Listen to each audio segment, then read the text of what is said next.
All right, there is a new report from the Department of Justice that found that the emergency response to the 2022 school shooting in Uvalde, Texas, was a failure.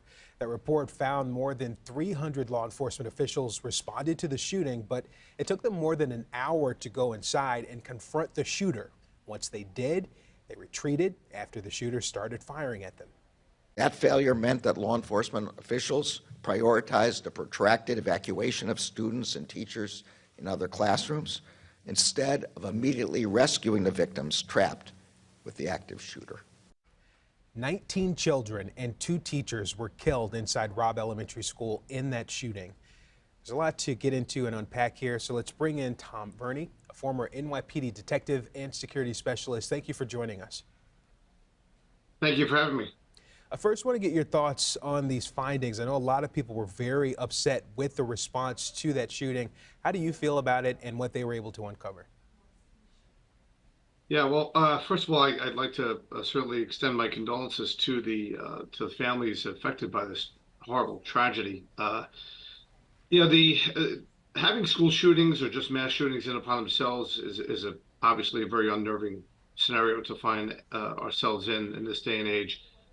And then, everyone is working under the assumption that the police kind of have all their stuff together, right? That they're going to be totally planned. They have plans for this. When they respond, they're going to respond quickly, and they're going to go in and neutralize the threat to try to avoid any further injuries or deaths from occurring.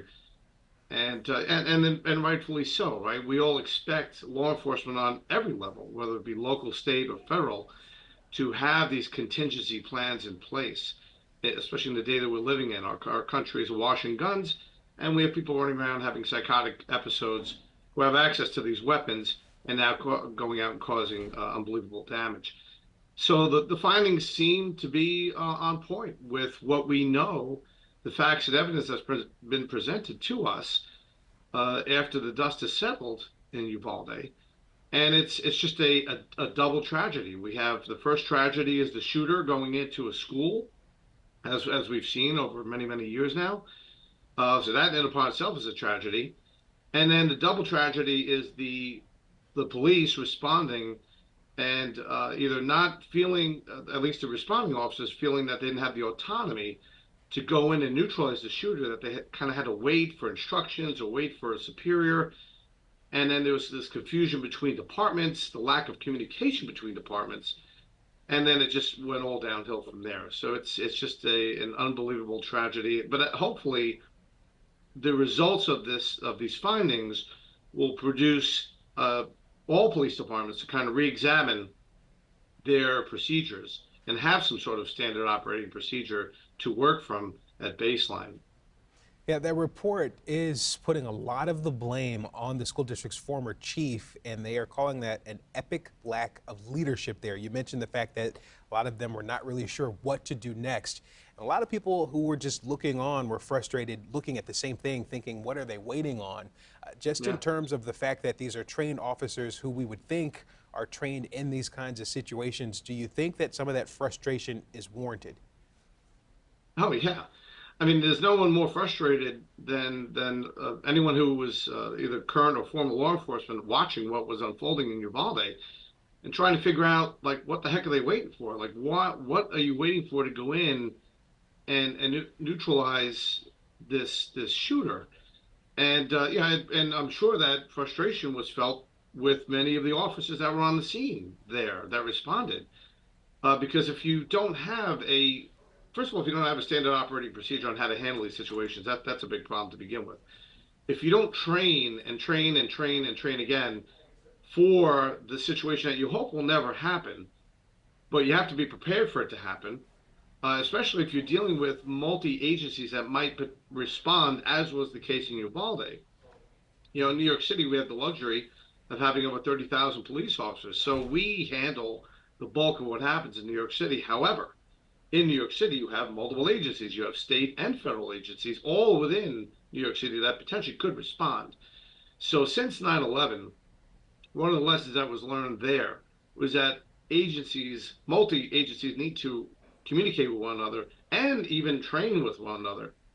This way, if you have a tragedy that unfolds, whether it be a terrorist incident or a mass shooting such as this, that hopefully all those pieces will sort of work together as one well-oiled machine and try to bring order to the chaos that's unfolding, try to neutralize that threat as quickly as possible, and then triage, certainly in a medical sense, the injured parties to try to make sure that we don't have as many fatalities that we potentially could have when you're now waiting, untold minutes, which make all the difference in a situation like this to get them the help that they need.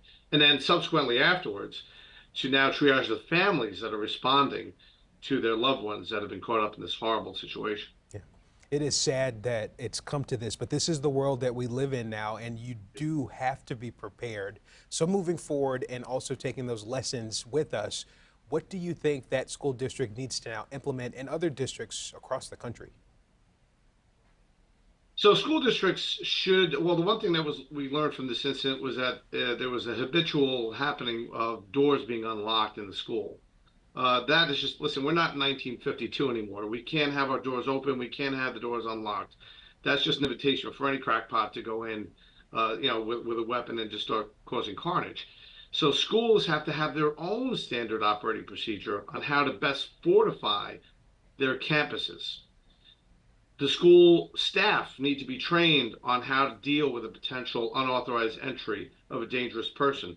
Ideally, you should have armed security in schools in 2024 and going forward. To have an unarmed security presence against an armed intruder, it's not going to work. I've worked with some schools where they would expect me to sit there and deal with an armed intruder being unarmed. And how would I do that with my good looks and charm? I mean, that's not going to last much more than a few seconds. Before now, we have an armed intruder that has now taken me out and is going to go do further damage in the school. So having an armed security presence in the school that trains with the school staff and their local law enforcement personnel is imperative. We cannot continue to have this debate about, oh, should we have armed or unarmed? No, it's armed security to thwart that threat before that threat comes in and causes major damage. And then law enforcement has to do their part. They have to train. They have to train amongst themselves. They have to train with the school and any security that's been dispatched to make that school the most fortified place as possible. And that it's really not a lot of rocket science here. We're like you mentioned, we're living in a time, unfortunately, where you have to prepare for the worst and live in a world where anything can happen anywhere at any time. That's the world that I live in. I'd like to hope for the best, but we have to prepare for the worst. And that really is just simple science right there going forward. Yeah, excellent points. It is sad, but we do have to adjust our thinking. Tom Verni, a former NYPD detective and security specialist, thank you for joining us and for your insight. Let's hope that we see those changes. Yeah. Thank you very much for having me. Appreciate it.